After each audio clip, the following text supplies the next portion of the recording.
What if I told you that that little piece of paper that you signed, the promissory note, carries more legal power than the so-called loan that you received? Today, I'm going to be exposing the true legal power about promissory notes, the laws that back it up, and why banks never teach you to learn this. Now, before we dive into this video, this is not legal advice. This is not financial advice. Remember to do your due diligence. All right? I may sound like I have a little list. It's because I have some whitening strips in my mouth. But if it gets annoying, I'm going to take it out. Okay? 30 minutes on, 30 minutes off. You know what I mean? So I'm gonna do this video while it's in my mouth. You dig what I'm saying? Now, if you're brand new, hit the like button, hit the subscribe button. Sorry about my list. Love me. You dig what I'm saying? Now, I'm talking about the promissory note because this is one of the most sought after questions about discharging debt. How are we able to discharge debt? What is the true secrets behind it?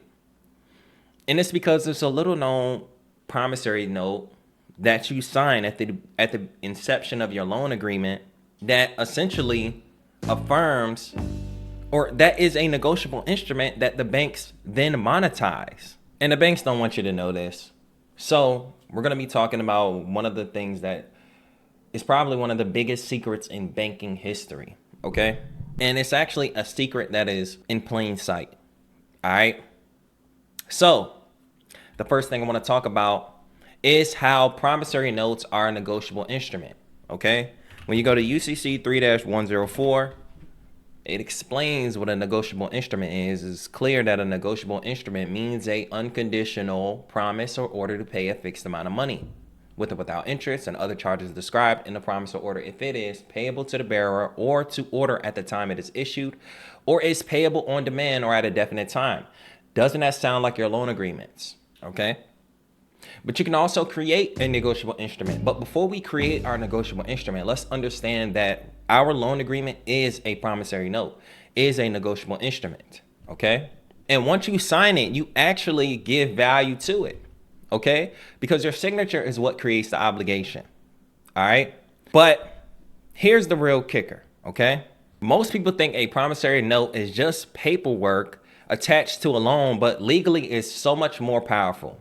Under UCC 3-104, a promissory note qualifies as a negotiable instrument because it is a written promise to pay, because it is signed by the maker, you, and it's for a definite amount payable on demand or at a set time. It meets those three criteria, so it falls under UCC 3-104, which is a negotiable instrument, which is monetizable to the bank. Now, UCC 3-301 makes it clear that only a person entitled to enforce can collect on that note. That means that the holder of the original note, a transferee with proper rights, or someone authorized by law can only collect on it. So, if you don't know what UCC 3-301, it breaks down the person entitled to enforce, okay? So you have to be a legal holder in due course or be assigned that instrument in order to collect on the instrument. All right. Now, debt buyers and collectors often don't meet this standard. They might have data, but not the original note or the chain of title. So real quick, when I say debt buyers and collectors, I'm talking about those collection agencies. I'm talking about the third-party debt collectors, the LVNV fundings, the Midland Credit, the Credit Collection Co. You know, I'm talking about those companies, Resurgent Recovery. I'm talking about those companies. Okay. They cannot produce this information. Now, the original creditor, now do this because we know we are the original creditor, but the original creditor like Bank of America or the major bank, let's just say they are the original creditor. You have to take a different route. Okay. They may be able to produce the original note, but there's other questions that we'll ask, such as the securitization of it, that can give you an angle for the original creditor. Okay. Now, UCC 3-305 gives you the real power to be able to assert yourself. UCC 3-305, defenses and claims against recoupment. So anybody who is not a person entitled to enforce and they attempt to enforce the instrument and they don't fall under the category of 3-301 as someone who can enforce it, then you have a right to defend yourself against them and you can assert yourself against their claims. All right. It gives you defenses against their enforcement. So you cannot enforce a debt if you're not the legal holder in due course or a person entitled to enforce. And you can raise issues like fraud. lack of consideration, or discharge. And in plain English, just because you signed a note doesn't mean it's enforceable if the other party dishonored their side and cannot prove their claim. Okay? Now here's the key takeaway. A promissory note isn't weak paperwork. It's a financial weapon that with strict rules about who can enforce it and under what conditions. Okay? So when you're signing that loan agreement, it's not just a contract. As a matter of fact, it's really not a contract. It's a negotiable instrument, and the definition of negotiable instrument doesn't say contract. Okay? These are the key definitions that we have to understand. These are the things that are going to build confidence. If you want to be able to talk like me and be able to understand it, then you have to review these concepts so much to the point where when you see something, you know exactly what meets the criteria of if it's a negotiable instrument, if it's a coupon, what law to go to that'll back it up. You understand me? Now, promissory notes are securities. And if you don't know what a security is, security means money, okay? It's a value that banks can use. A bond is a security. A promissory note is a security. The dollar is a security, okay? Banks don't treat your promissory notes as trash. They actually treat it like money, okay? In UCC 9-203, the very act of signing and delivering a promissory notes creates a security interest, and that's why the banks immediately book it as an asset. Okay? UCC 9-203, attachment and enforceability of security interests, proceeds, supporting obligations, and formal requisites. Okay? And then UCC 9-308. UCC 9-308 explain how those security interests are perfected. This is how your notes can be bundled, sold, and securitized into Wall Street's products, okay? And then we all know 18 USC 8, obligation or other security of the United States. Promissory notes, when deposited with federally regulated banks, fall into this category, okay? Your note is not just a loan agreement. It's a financial instrument with the same standing as securities traded in global markets, okay? This is why mortgages, student loans, and auto loans get securitized, because your note becomes part of a massive investment pool, traded and sold to investors. And the value truly came from you, but Wall Street is the one that profits from it. So when we look at 18 USC 8, obligations and other security of the United States, it says that all public debt or obligations or other securities of the United States includes all bonds, certificate of indebtedness. Those you guys don't know, this is considered a certificate of indebtedness. National bank currency, Federal Reserve notes. All right, this is a Federal Reserve note. Coupons, United States notes, Treasury notes, gold certificates, silver certificates, fractional notes, certificates of deposits, bills, checks, drafts for money, drawn by or upon authorized officers of the United States. We are the authorized officers of the United States because we have an SSN. Okay, so why is obligation and other security of the United States? Why does it literally say everything that I talk about on this channel? Bonds, certificate of indebtedness, national bank currency. Why does it say that if that is not the case? Why would they put that there? Okay, these are the things that people say, well, that's not true. But it's like you can read it and it's like, damn, it literally says it right there. You dig me? So, boom. Promissory notes are securities. They are money to the bank. All right. Now it's time to look at promissory notes as money. Okay. And this is the deposit trick that they do. Okay. Now here's where the game flips completely. Under 12 USC 1813(1), it defines deposits to include checks, drafts, and promissory notes. This means that when you sign a promissory note and give it to the bank, they literally treat it as a deposit of money. Okay. Now, if you guys don't know what a deposit is, in law, it means an unpaid balance of money. Okay. Or the equivalent. So number one, they treat it like a deposit. So that means they treat it like they have received money. And then they deposit into your account. The opposite of what deposit means, or not the opposite, but deposit also means the unpaid balance. So boom, they took the value and then they gave you a unvalue, if that makes sense. So in the bank's book, on the asset side, your note goes in as an asset, something of value that the bank now holds. So think about it like this. Boom, as soon as they get your promissory note and they exchange it with the Federal Reserve, they pretty much upload it into they do the accounting, and let's just say they put 300,000 plus 300,000, right? After they put plus 300,000, then they create a mirror liability of minus 300,000 to give you the 300,000. And someone will say, well, that makes sense, right? Not if they said that they was going to loan money to you, because when you say you're loaning money to someone, that means you're using your own reserves, not selling something and then giving me the money back. You know what I mean? It's almost like you just sold something for me. Now, imagine if I sold something for you, and then after I sold something for you, gave you that money that I sold for you, I now told you to pay me back. I can see if I took a middleman fee, but for you to pay me back after I sold something to you, it just doesn't make any sense. It's like a wholesaler, anybody in real estate. A wholesaler is a middleman. Wholesaler doesn't own the property and doesn't really sell the property, okay? They acquire the contract and they find a motivated buyer and they find a motivated seller and bridges the gap. And he may upsell and take that surplus, but at the end of the day, both parties are happy and he's not trying to come after them for more money. You know what I mean? So that's what's really happening.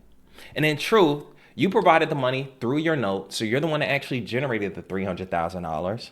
And the bank flipped it into their asset, made it seem like it was their own reserve, and then mirrored it back to you as a liability. The Federal Reserve's own accounting manuals confirm this practice. Modern money mechanics. Promissory notes are recorded as bank assets, and this is how new credit is created out of thin air. All right? In the aspect of promissory notes, it has true value, because the only way that the banks can monetize promissory notes is if we put in applications. You dig what I'm saying? All right, now that you guys understand that, let's dive into some case law. All right, alrighty, bet. So the case law that I want to talk about, number one, I'm going to start off with Carpenter versus Longen. Okay, now in this Supreme Court case, they ruled that the note is a controlling instrument and that the mortgage only follows the note. The paper you signed is a true value, and this case law pretty much confirms it. Go ahead and write that down, okay? And then we're going to go to in reveal, okay? This specific case, in reveal 2001, the Ninth Circuit held that a party cannot enforce a promissory note unless they prove ownership or entitlement. This case exposes why debt buyers often fail in courts, okay? So it's going to expose how to beat debt collectors, okay? And I'll do a deep dive on one of these cases if you guys want me to in comment section down below, okay? And then there's also Deutsche Bank versus Brock in 2017. So some of these are recent. Reaffirmed that the note controls, not the mortgage, and without the original note, foreclosure claims are weak. Okay, so this is a foreclosure case that you can go ahead and dive into, learn more about if you're in a foreclosure situation, and understand the angle that this person took in order to be able to get that claim in order. And then the next one, Nobleman versus American Savings Bank 1993, confirmed the central role of promissory notes in bankruptcy disputes. Even restructuring debt, the note dictates the terms, okay? Now, these cases prove that the court consistently sees the note itself as the real asset, not the mortgage and not the loan contract, the promissory note, okay? So a couple of things we cover. Number one, the UCC law protects you and limits enforcement when they aren't the legal holder in due course, and they don't become the holder in due course when they securitize the loan. The second thing, reveals how banks treat note-like securities. So if you create a promissory note, or if there already is a promissory note, they pretty much make money off of it. Number four, there's a deposit trick, mirror liability that they do in terms of trading. They will upload your note as an asset and then give you back the asset, if that makes sense, that you created. And then there's case law that's going to back you up to help you understand promissory notes and enforcing promissory notes. Now, I just told you that that original promissory note or loan agreement is considered a negotiable instrument. And typically I would tell people to fight from that angle, right? I would tell anybody, before you create a negotiable instrument on yourself, use a coupon, use a promissory note, use those first before you dive into, not use those first, but use the initial challenge of your original promissory note first before you create your own promissory note. It doesn't make sense for you to give them another promissory note if they've already had one, if they've already monetized it. You know what I mean? We'll be giving them more money for free and they're going to act like they can't monetize it. So let me show you guys what a promissory note looks like. Now, what I'm about to show you is a promissory note that is in my school community. You guys can tap into the school community and access this promissory note, or you can create it on your own. You can watch this video, get a full understanding, create it on your own. This is something that I'm only showing this just to complete part of this video for some of those people that want to know how to create their own. I will only recommend creating a promissory note if you're going to do it through a trust, okay? If you create your own private trust and you communicate with the debt collector via your trust and use the promissory note, that will be more effective, okay? But I'll just show you guys in case you want to do it on your own.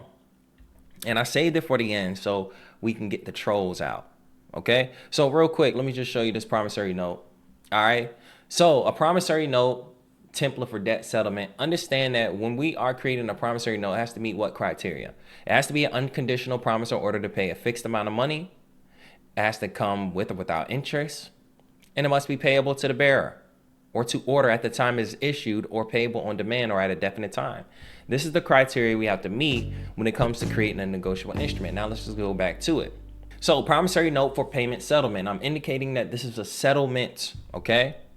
For value received, I, your name, undersigned the issuer, hereby promise to pay a order of the payee the sum of the amount as a lawful settlement for the outstanding obligation related to blah, blah, the account number. Payment terms, your payment shall be made via this negotiable instrument in accordance to UCC 3-104 or UCC 3-603, which recognizes promissory notes as a valid payment instrument. The issuer tenders this promissory note as full and final settlement of the outstanding balance. It's important for you to put that this is for full and final settlement, so it falls under UCC 3-311, which is the accord and satisfaction law, okay?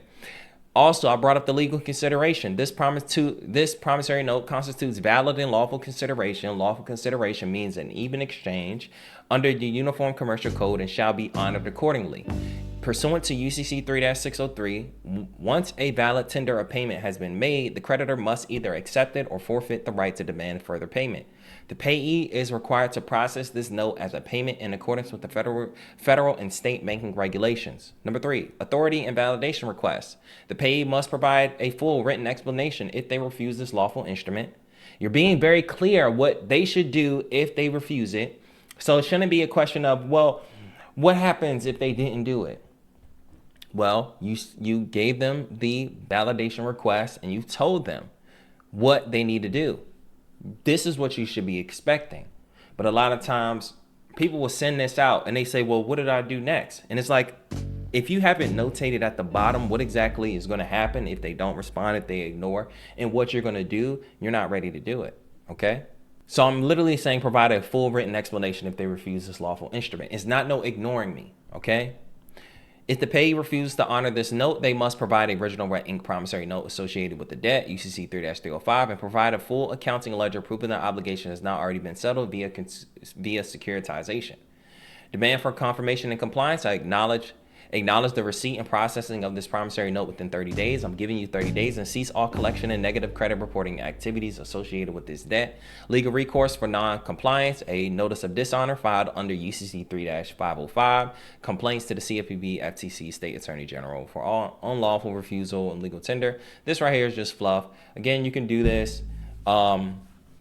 But they're not going to do much. Signatures and authorization. I declare under penalty of perjury that this promissory note constitutes full satisfaction of the reference obligation. Okay, so this right here, again, this is just a template. All right, this is to get the juices flowing. This is for educational purposes. All right, don't send this in hopes that if you just send this, your debt is going to be wiped out. It requires a process. That's the only reason I'm showing you guys. Let me get that off the screen before somebody who isn't gonna fully understand what I just said go and do it and then be mad in the comment section when that company does a default judgment on you. Okay, but I can also show you other examples of promissory notes. Okay, promissory notes. Look at this promissory note. Very simple. Okay, this is blurry. Maybe this one isn't. Look, I, Mr. PQR, make commitment to pay ABC company the sum of blank. Repayment is to be made, blah, blah, blah, blah. Very simple. It's a promise to pay, okay? It falls under the criteria of a negotiable instrument. You can put this on bond paper. You can send it to your trust and get better results, okay? So, boom, that's how you create your own promissory note. Now, let's talk about the big picture, okay? Your promissory note is a negotiable instrument under UCC, all right? It functions as a deposit under 12 U.S.C. 1813. It creates a security interest that the bank flips into securities and holds enforceability that rules debt buyers often can't meet. The banks flip the script and they take your note, create credit, and then claim you owe them back. And the truth is your signature was the real money all along, because your signature gives value to these bonds. It gives value to these negotiable instruments. And that's why we are having this conversation today. Okay? Now, so the next time you hear the word promissory note, don't think of it as paperwork. It's a negotiable instrument. It's a deposit. It's a security and the asset that funds the entire transaction. Banks know this. Courts know this. And now you know this too. The only question left is, will you keep acting like the debtor or finally step into power as the creditor?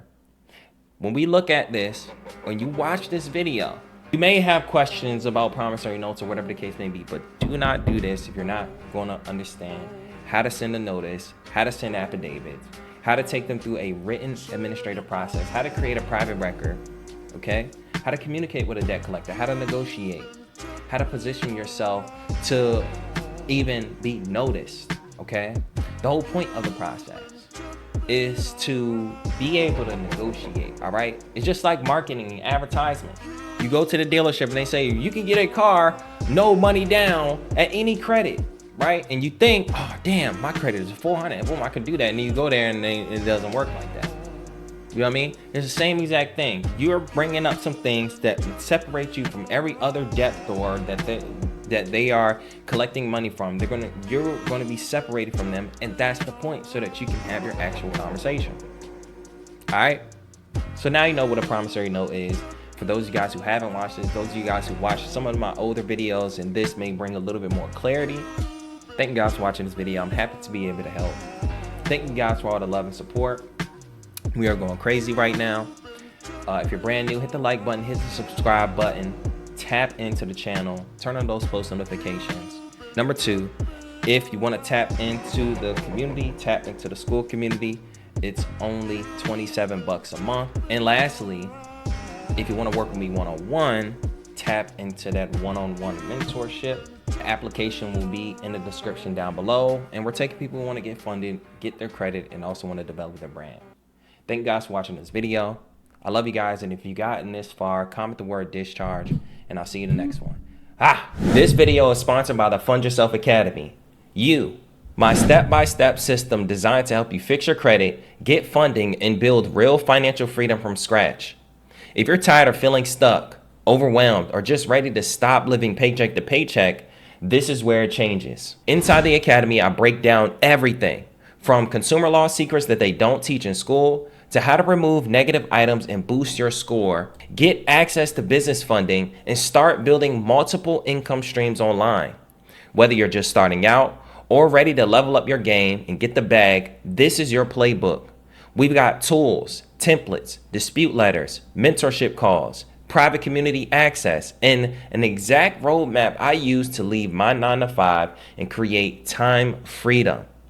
But only for a limited time, you can get access to the Fund Yourself Academy on a free trial basis for the next 7 days. And then after that, you pay less than $1 a day at $27 a month, if you like it. No fluff, just facts and just freedom. Go to thefundyourselfacademy.com or hit the link in the description to join now, because nobody's coming to save you, but you can fund yourself.